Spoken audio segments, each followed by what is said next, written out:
Brexit is in full swing as Boris Johnson looks to transform Britain into a global powerhouse, but a French senator boasts that, instead, the UK will simply become a small island. International Trade Secretary Liz Truss has claimed Britain has a golden opportunity to play a leading role in shaping the world's economy now that the nation has freed itself from the shackles of the EU. Speaking at a webinar organized by the conservative Home website last week, Ms. Truss announced she was eyeing more free trade deals, including a lucrative one with the U.S.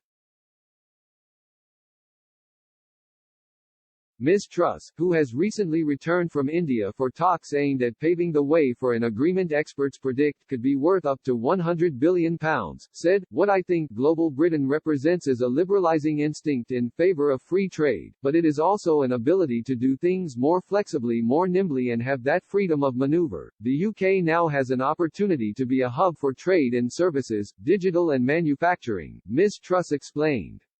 She added, "We've got a trade deal with the EU, but we're now able to seek to enter the Comprehensive and Progressive Trans-Pacific Partnership (CPTPP), worth £9 trillion of GDP.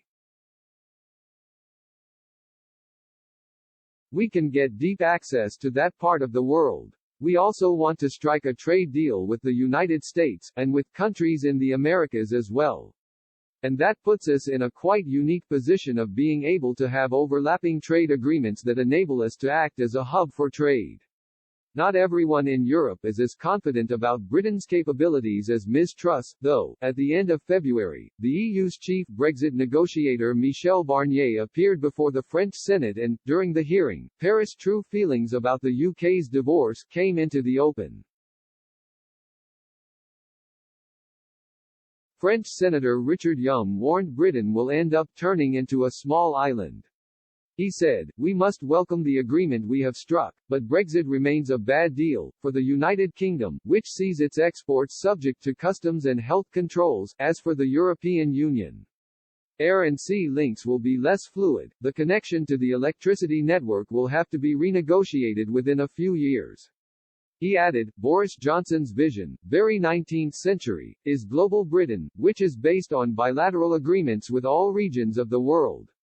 For the moment, we only see the forecasts, and it is sad to see this great country limit its ambition to become a small island of free trade and favorable taxation at the gates of Europe.